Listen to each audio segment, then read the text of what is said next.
जब बादल टूटता है तो बारिश होने लगती है। जब खेत में मिट्टी टूटती है तो खेत का रूप ले लेती है।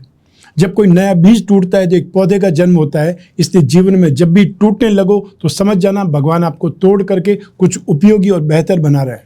नमस्कार, मैं हूं कमल श्रीमाली। आप सभी का बहुत बहुत स्वागत आपके अपने चैनल में और मंगल के मीन राशि में प्रवेश के इस विशेष एपिसोड में। यह एपिसोड आपकी राशि, नाम राशि अर्थात मून साइन पर आधारित है।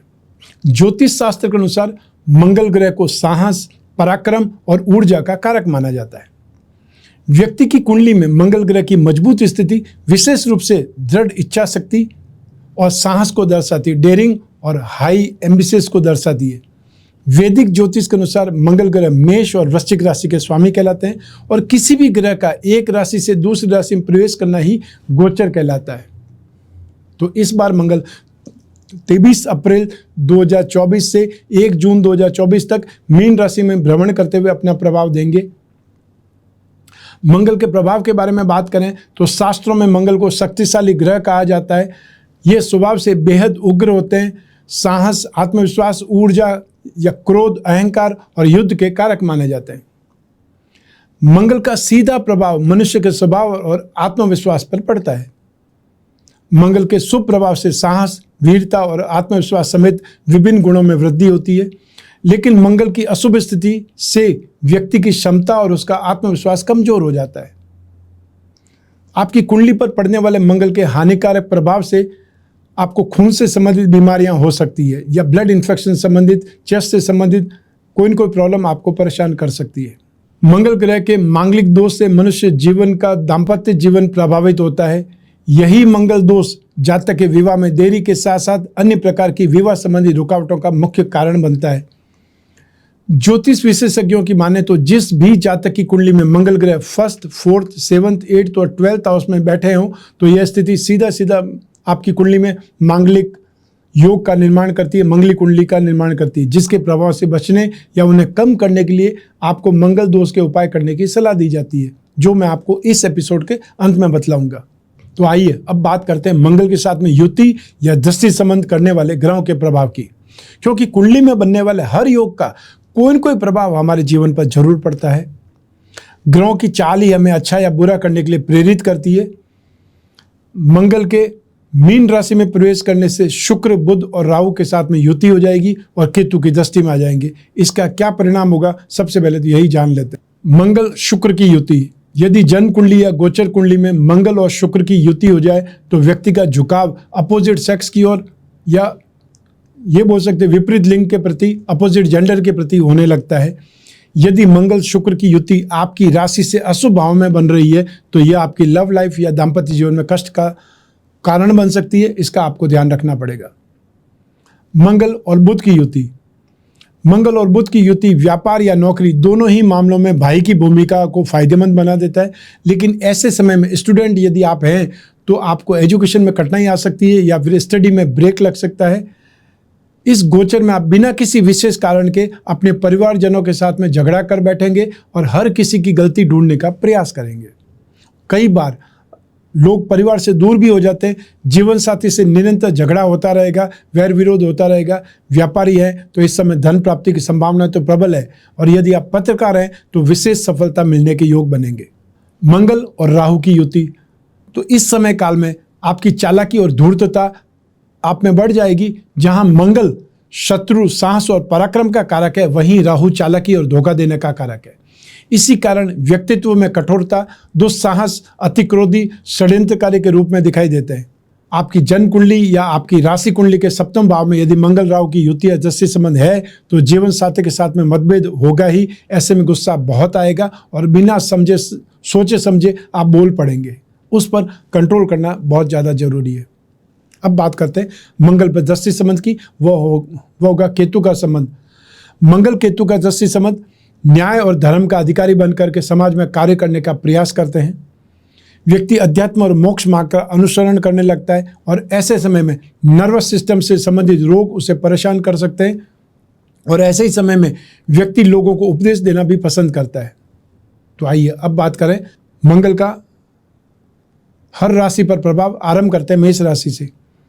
मंगल के मीन राशि में गोचर काल के दौरान मेष राशि वाले बहुत ज़्यादा खर्च और तनाव भरी यात्रा और मानसिक शांति की कमी का अनुभव करेंगे, क्योंकि मंगल आपकी राशि से 12th हाउस में गोचर करेंगे। मंगल का गोचर मेष राशि वालों के 12वें भाव में होगा। इस अवधि में आपको फाइनेंशियल लॉस, शत्रु और साथ ही हेल्थ संबंधित मामलों को लेकर के थोड़ा अलर्ट रहने की ज़रूरत होगी। व्यापार से संबंधित यात्राएं भी कुछ खास परिणाम लेकर के नहीं आएंगी, इसलिए अभी यात्रा से बचना ही सही रहेगा। आपको इस गोचर काल के दौरान अपने भाई बहनों और फ्रेंड के साथ में किसी तरह की बहस से बचने की सलाह देना चाहता हूं, क्योंकि आपका भाषा में अचानक से एग्रेशन आ सकता है, आक्रामकता आ सकती है। उपाय के तौर पर हर मंगलवार को हनुमान मंदिर जाएं और जितना हो सके ध्यान करें, मेडिटेशन करें। तो आइए अब बात करें वृषभ राशि के बारे में। वृषभ राशि के लिए मंगल का गोचर आपकी राशि से 11वें भाव में होगा, लाभ भाव में होगा, और यह गोचर आपके लिए बहुत अच्छा होगा। इस गोचर से आपके वर्क अर्थात ऑफिस या आपके लिए बहुत ज़्यादा पॉजिटिव रिजल्ट्स लेकर के आएगा। वृषभ राशि वालों को फाइनेंशियल सेक्टर में बहुत अच्छी ग्रोथ देखने को मिल सकती है, और इस समय काल में आपको कोई अवार्ड, रिवार्ड, प्रमोशन या इंक्रीमेंट मिलने की अच्छी संभावनाएं बनेगी। यदि आप व्यापार से जुड़े हुए हैं तो आपको बहुत फायदा होने वाला है। सोसाइटी में आपका सम्मान बढ़ेगा, लेकिन आपको अपनी संतान के साथ में संघर्ष से सतर्क रहने की जरूरत भी पड़ेगी। मीन राशि में मंगल गोचर काल के दौरान आपको कोई नई संपत्ति खरीदने की कोशिश कर सकते हैं या बहुत लंबी यात्रा पर निकल सकते हैं। यह समय रियल एस्टेट में इन्वेस्टमेंट करने के लिए भी अच्छा माना जाएगा। उपाय के लिए हनुमान चालीसा का पाठ नियमित करें या सुने। आइए अब बात करें मिथुन राशि की। मिथुन राशि वालों के लिए मंगल का मीन राशि में गोचर राशि से 10th हाउस में होगा, बहुत ही ज़्यादा पॉजिटिव रहने वाला है। और इस समय काल के दौरान आपकी कुंडली के 10वें भाव में मंगल गोचर करने से अपने पिता के साथ साथ में सरकार और जो आपके सीनियर्स हैं उनसे आपको अच्छा सपोर्ट मिल सकता है। यह गोचर विशेष रूप से सरकारी नौकरी करने वाले जो भी लोग हैं या सरकार से जुड़े लोगों के लिए फायदेमंद रहने वाला है। आप इस अवधि में अपने आप को बहुत ज़्यादा काम करता हुआ पाएंगे, बहुत ज़्यादा बिजी पाएंगे, और मंगल आपकी कुंडली के 4थे भाव पर भी असर डालेंगे। यह गोचर कोई नई संपत्ति या वाहन खरीदने के लिए इंडिकेशन भी दे रहा है। आप मिथुन राशि के वे लोग जो नई नौकरी की तलाश कर रहे हैं उन्हें कोई बहुत अच्छा अवसर मिल सकता है। हालांकि आपको अपनी माता और अपने संतान से किसी भी प्रकार की बहस से बचने की सलाह देना चाहता हूं, और उपाय के लिए रोज रात को सोने से पहले आपको मेडिटेशन करना चाहिए। आइए अब बात करें कर्क राशि की। मंगल का मीन राशि में गोचर आप कर्क राशि वालों के लिए 9th हाउस में आएगा, भाग्य भाव में आएगा। इससे धार्मिक कार्य और लंबी यात्राएं आपकी हो सकती है। इस समय काल के दौरान आप अपने पिता या फ्रेंड्स के साथ में बहस में पड़ सकते हैं, इसलिए आपके लिए थोड़ा सावधान रहना बहुत ज़्यादा जरूरी है। आपकी बातचीत के तरीके में भी बदलाव आएगा। आप बहुत अधिक आक्रामक हो सकते हैं, आप हाइपर हो सकते हैं, डोमिनेटिंग वाली जो स्थिति है वो आप में बहुत बलवान हो सकती है।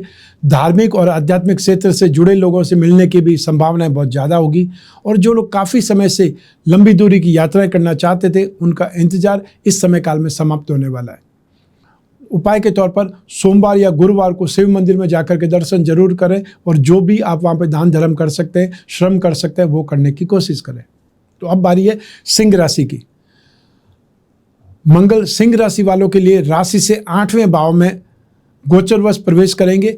आपको इस गोचर अवधि में अपने एक्सपेंसेस में वृद्धि देखने को मिल सकती है। इसके साथ ही आपको कुछ यात्राएं भी करनी पड़ सकती है। सिंह राशि वालों को स्वास्थ्य और अपना कॉन्फिडेंस दोनों में कुछ कमजोरी देखने को मिल सकती है, और अगर आप इस समय कोई बहुत इंपॉर्टेंट डिसीजन लेने वाले हैं तो आपको बहुत सोच विचार करने के बाद में ही डिसीजन लेना चाहिए। सेकंड थॉट के बारे में भी सोच लेना चाहिए।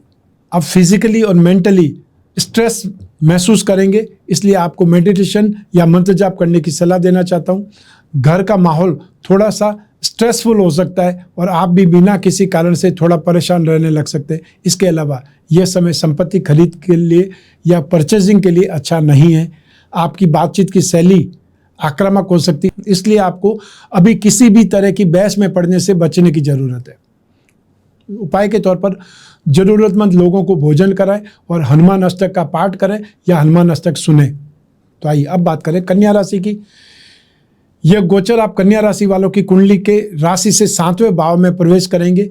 इस दौरान आप अपने काम पर, अपने ऑफिस में, अपने कलीग्स के साथ में संबंध कुछ खास नहीं रह पाएंगे और इसके साथ ही यदि आप बिजनेस पर्सन हैं तो बिजनेस पार्टनर और लाइफ पार्टनर के साथ में भी मतभेदों का सामना करना पड़ सकता है।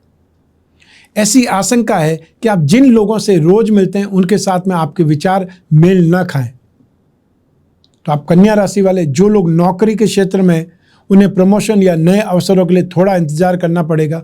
उपाय के लिए मंगलवार के दिन लाल पुष्प या लाल वस्त्रों का दान करें। लाल पुष्प आप मंदिर में चढ़ा सकते हैं और लाल वस्त्र कोई भी जरूरतमंद व्यक्ति को दे सकते हैं। तो आइए अब बात करें तुला राशि की। तो आप तुला राशि वाले लोगों के लिए मंगल का मीन राशि में गोचर राशि से 6th हाउस में होगा, रोग भाव में होगा, जो कि बहुत पॉजिटिव माना जाता है। इससे पॉजिटिव इंफॉर्मेशन मिलेगी, पॉजिटिव न्यूज़ मिलेगी। मंगल आप तुला राशि वालों की कुंडली के 6th हाउस में गोचर करने से आपको कई समस्याओं से छुटकारा मिल जाएगा। आपको अपने काम पर अपनी इंपॉर्टेंस, अपना इंक्रीमेंट, अपना प्रमोशन मिलने की भी अच्छी संभावनाएं बनेगी। और इस समय काल के दौरान जो लोग हेल्थ संबंधी प्रॉब्लम का सामना कर रहे हैं उन्हें भी सुधार देखने को मिल पाएंगे। आप अपने जो भी एनिमीज हैं, जो भी कॉम्पिटिटर्स हैं, उनको परास्त करने में सक्षम साबित हो जाएंगे। और इस गोचर अवधि में आप कुछ यात्राएं करना चाहते हैं तो भी कर पाएंगे, लेकिन एक्सपेंसेज में वृद्धि होने वाली है। उपाय के तौर पर शनिवार के दिन बुजुर्गों और जो गरीब है उनको खाना खिलाएं या खाने पीने की कोई सामग्री दान करें। साथ ही किसी वृद्धाश्रम में सेवा करें। उन्हें जिस चीज़ की ज़रूरत है वो प्रदान करने का यथासंभव प्रयास करें। आइए अब बात करें वृश्चिक राशि की। मंगल का गोचर वृश्चिक राशि वालों की कुंडली के 5th हाउस में होगा, 6th हाउस संतान भाव में होगा।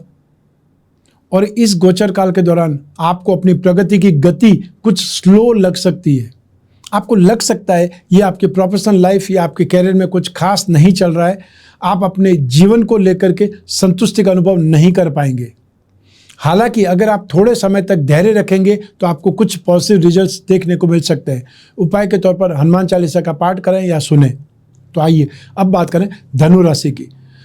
तो आप धनु राशि वालों के लिए मीन राशि में मंगल का गोचर राशि से 4th हाउस में आएगा और ये गोचर कुछ खास अच्छा नहीं रहने वाला, पॉजिटिव नहीं रहने वाला है। इस अवधि में मंगल आप धनु राशि वाले की कुंडली के 4th हाउस को, सुख भाव को प्रभावित करेंगे। आपको इस अवधि में अपने सीनियर्स के साथ में किसी भी तरह की असहमति या स्ट्रगल का सामना करने की स्थिति बन सकती है, उससे बचने की जरूरत है। आप लोग मानसिक शांति का अनुभव नहीं कर पाएंगे। इसके अलावा आपको अपनी माताजी के स्वास्थ्य को साथ में या फिर उनके साथ में ट्यूनिंग में सहज भाव से नहीं हो पाएगी और उनके साथ ट्यूनिंग नहीं जम पाएगी। तो ऐसी स्थिति में घर में कोई अन्य व्यक्ति के साथ में या माताजी के साथ में बहस भी हो सकती है। आप छोटी छोटी बातों को लेकर के नाराज हो सकते हैं। अपने व्यवहार पर आपको कंट्रोल रखना चाहिए और अपने आप को कोई न कोई पूजा पाठ में, मेडिटेशन में रखने का प्रयास करना चाहिए। उपाय के तौर पर शुक्रवार के दिन गाय को रोटी और गुड़ खिलाएं और हो सके तो प्रतिदिन आपको कोई सेंट, रूम फ्रेशनर या फिर जो परफ्यूम है उसका उपयोग करना चाहिए। तो अब बारी है मकर राशि की। मंगल का मीन राशि में गोचर आप मकर राशि वाले की कुंडली के 3rd हाउस में होगा, पराक्रम भाव को प्रभावित करेगा। आप अपने सोशल सर्कल में अपनी एक अलग पहचान बना सकते हैं। आपकी जो करिश्माई पर्सनालिटी है और बातचीत की बेहतरीन स्किल के कारण आप सबसे अलग नजर आएंगे। इस अवधि में आप छोटी छोटी यात्राएं कर सकते हैं या किसी स्पिरिचुअल टूर पे शामिल हो सकते हैं। आप कुछ नया सीखने में भी अपना ध्यान लगा सकते हैं। अगर आप कोई नया उद्यम स्टार्ट करना चाहते हैं, कोई नया बिजनेस स्टार्ट करना चाहते हैं, कोई नई स्ट्रेटेजी या प्लानिंग पर काम करना चाहते हैं, तो यह समय आपके लिए पॉजिटिव है। इसके अलावा मकर राशि वालों को कोई भी आर्थिक मुद्दा इस दौरान सुलझ सकता है। आपको अपने सोशल सर्कल से लाभ प्राप्त होने की भी संभावना है या वो आपके काम आ सकते हैं। उपाय के तौर पर मंगलवार के दिन हनुमान मंदिर में लाल पुष्प चढ़ाएं या सिंदूर का चोला चढ़ाएं। तो आइए अब बात करें आपके लिए कुंभ राशि की। मंगल कुंभ राशि वालों के लिए राशि से 2nd हाउस में धन और संपत्ति भाव में गोचरवश प्रवेश करके उस भाव में बदलाव लेकर के आएंगे। आपको अपने फाइनेंशियल मैटर्स को लेकर के चिंता हो सकती है। इस समय काल में आप अपने आप को अकेला महसूस करेंगे और आपको लगेगा कि आपको अपने खास लोगों से कोई अच्छा सपोर्ट नहीं मिल रहा है। आपको थोड़ा धैर्य रखने और अपने हेल्थ के प्रति सावधान रहने की आवश्यकता है। आप एक अच्छी डाइट और हेल्थ प्लानिंग पर ध्यान दें, और इसके अलावा आपकी बोलचाल का तरीका थोड़ा सा हैश हो सकता है, हार्ड हो सकता है, जो पार्टनर, माता पिता और टीचर्स के साथ में स्ट्रगल का कारण बन सकता है। इसलिए आप कुंभ राशि वालों को सलाह देना चाहता हूं कि अपनी टंग पर, अपनी वाणी पर, अपनी स्टाइल पर थोड़ा नियंत्रण रखें, कंट्रोल रखें। उपाय के तौर पर आपको प्रतिदिन हनुमान मंदिर में जाना और ज़रूरतमंद लोगों की सेवा करना ज़्यादा सही रहेगा। तो आइए अब बात करें मीन राशि की। आपकी राशि में ही गोचरवश मंगल का प्रवेश होगा। इस गोचर से आपके कामकाज में प्राय व्यवधान तो आएंगे ही आएंगे, लेकिन पार्टनरशिप और शेयर मार्केट से लाभ भी मिल सकता है। जो लोग जॉब वाले हैं उनको अप्रेजल या प्रमोशन संभव है। इस समय में बुखार, घाव और ब्लड इन्फेक्शन या पाइल्स से संबंधित कष्ट आपको प्रधान रूप से परेशान कर सकता है। वहीं आग, जहर या हथियारों से, अस्त्र शस्त्र से परेशानी की भी संभावना है। जीवन साथी और परिवार के लोगों के साथ में मतभेद हो सकते हैं। जीवन साथी को भी स्वास्थ्य संबंधित परेशानियां संभव है। तो जो लोग दुर्जन हैं या जो बुरे लोग हैं उनसे कष्ट मिल सकता है। यात्रा में दुर्घटनाएं हो सकती है या फिर उपद्रव हो सकता है, इसलिए वाहन संभल कर आपको चलाना है यदि आप अपने वाहन से यात्रा कर रहे हैं तो। उपाय के तौर पर हनुमान अष्टक सुने या हनुमान अष्टक का पाठ करें। तो आइए अब बात करें मंगल ग्रह की शांति के विशेष उपाय। अगर आपको एसेट से संबंधित, संपत्ति से संबंधित कोई समस्या है तो किसी भी मंगलवार को एक तिकोना नारंगी रंग का, ऑरेंज कलर का झंडा लेना है, इस पर लाल रंग से राम लिखना है और मंगलवार को ही ले जा करके हनुमान जी के मंदिर में आपको उसको चढ़ा कोई बांस की सहायता से या किसी न किसी ढंग से बांध करके फहरा देना है, ताकि आपकी संपत्ति संबंधी समस्या में आपको राहत मिल पाए। ये छोटा सा प्रयास आपको जो भी आपकी संपत्ति संबंधी विवाद है उसमें आपका पलड़ा भारी कर देगा। सेकंड, अगर मंगल दोष के कारण शादी में बाधाएं हो तो हर मंगलवार को उपवास रखें और इस दिन नमक नहीं खाना है। शाम के समय हनुमान जी के मंदिर में सिंदूर और लाल वस्त्र अर्पित करना है और इसके बाद में सुंदरकांड का पाठ करना है। अब थर्ड उपाय, अगर मुकदमेबाजी या विवाद के योग हैं तो रोज सुबह स्नान करके सूर्य को जल अर्पित करें, अर्घ्य दें और इसके बाद सूर्य के समक्ष ही एक बार हनुमान चालीसा का पाठ करें। सात्विक आहार लें और ये प्रयोग 27 दिन तक नियमित करना है।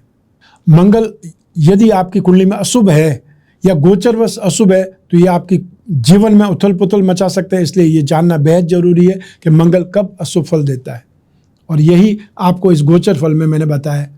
तो आइए अब बात करते हैं मंगल के अन्य उपायों के बारे में। ज्योतिष के अनुसार मंगल ग्रह की शांति के लिए मंगलवार के दिन मंगल से संबंधित वस्तुओं का, जैसे लाल कपड़ा, सौंफ, गुड़, मसूर की दाल, बतासे, खांड या केसर, लाल चंदन या तांबे का बर्तन और संभव हो तो मूंगा रत्न का दान करें। यही दान यदि मंगल की होरा या मंगलवार के नक्षत्र, मंगल के नक्षत्रों में किया जाए तो और ज़्यादा होगा। मंगल के नक्षत्र कौन से होते हैं? मृगशिरा नक्षत्र, चित्रा नक्षत्र और धनिष्ठा नक्षत्र में। और मंगल की होरा का मतलब है मंगलवार को सुबह सूर्योदय से 1 घंटे के भीतर भीतर करें दान, तो मंगल की होरा में जो दान माना जाता है। नित्य हनुमान चालीसा या बजरंग बाण का पाठ करें और या फिर एक छोटा सा मंत्र ओम अंग अंगारकाय नमः या फिर ओम क्राम क्रीम क्रौम सह भौमाय नमः, इस मंत्र का जाप करना बहुत ज़्यादा शुभ रहेगा। विचित्र वीर हनुमान जो कवच बना करके धारण कर सकते हैं। मंगल यंत्र का पिरामिड या नवग्रह दोष निवारक पिरामिड का आप प्रयोग करें, जिससे मंगल के दुष्प्रभावों से आप बचे रहेंगे। आपको एक पॉजिटिव एनर्जी मिलती रहेगी, थेरेपी मिलती रहेगी। आप अपनी कुंडली का विश्लेषण करवा करके मंगल यंत्र के साथ में मूंगा जड़वा करके लॉकेट के रूप में भी पहन सकते हैं। लेकिन कोई भी व्यक्ति कोई भी रत्न जब धारण करे तो सबसे पहले अपनी कुंडली का विश्लेषण करवा ले, ऐसे ही रत्न नहीं पहने। और यदि रत्नों के बारे में अधिक जानकारी आपको चाहिए तो आप एक जो पुस्तक है रत्न अमृत भी और जहर भी, वो मंगवा सकते हैं अपने घर बैठे हुए। आपको सिर्फ स्क्रीन पर दिए हुए नंबर पर संपर्क करके ऑर्डर देना है, तो आप जान पाएंगे अपनी राशि के अनुसार, अपने लग्न के अनुसार कौन सा रत्न धारण करना चाहिए और कौन सा रत्न आपके लिए अमृत है और कौन सा रत्न आपके लिए जहर है। तो ये था मंगल का मीन राशि में गोचर फल। आपकी जन्म कुंडली में से एक ग्रह चंद्रमा को आधार बना करके मैंने ये गोचर फल आपको बतलाया है। आप चाहें तो अपनी जन्म कुंडली के संदर्भ में इस गोचर फल को और सटीकता से जान सकते हैं, क्योंकि कुंडली आपकी अपनी है और आपकी अपनी डिटेल से ही बनती है। लेकिन जब जीवन में समस्याएं ज़्यादा हो, भविष्य में झांकना हो, कोई बहुत बड़ा डिसीजन लेना हो, कोई बहुत बड़ा इंपॉर्टेंट बात पर आपको कोई न कोई सलाह की आवश्यकता है, सपोर्ट की आवश्यकता है, तो फिर अपनी जन्म कुंडली का विश्लेषण जरूर करवाना चाहिए। जन्म कुंडली विश्लेषण के लिए स्क्रीन पर दिए हुए नंबर पर संपर्क करके अपॉइंटमेंट फिक्स करना है, या जो व्हाट्सएप नंबर दिया है उस पर मैसेज ड्रॉप करना है। आप और मैं ही बात करेंगे, बीच में तीसरा कोई भी नहीं होगा। इसलिए आप अपनी कोई भी समस्या हो, वो समस्या चाहे पर्सनल से पर्सनल हो, उस पर भी डिस्कस कर सकते हैं, निसंकोच होकर के बातचीत कर सकते हैं, क्योंकि आपके और मेरे अलावा वो बातचीत कहीं पर भी नहीं जाएगी और आपसे बात करने के बाद में मैं भी वो उस बातचीत को या उस प्रॉब्लम को भूल जाऊंगा। निश्चिंत होकर के आप बातचीत कर सकते हैं। आप कोई भी देश में रहते हो, कोई भी सिटी में रहते हो, कोई भी गाँव में रहते हो, आपका सिर्फ अपना फ़ोन होना चाहिए। आप अपने फ़ोन से वीडियो कॉन्फ्रेंसिंग से या टेलीफोनिक कंसल्टेंसी से डिस्कस कर सकते हैं, बातचीत कर सकते हैं, समस्याओं के बारे में डिस्कस कर सकते हैं, और हम किसी न किसी समाधान पर, किसी न किसी उपाय पर पहुंच सकते हैं। मैं कामना करता हूं कि आप स्वस्थ रहें, प्रसन्न रहें और सुरक्षित रहें। अपना और अपने परिवार का बहुत बहुत ख्याल रखें। आप सभी को मेरा नमस्कार, बहुत बहुत शुभकामनाएं। ईश्वर आपकी रक्षा करे। बहुत बहुत धन्यवाद।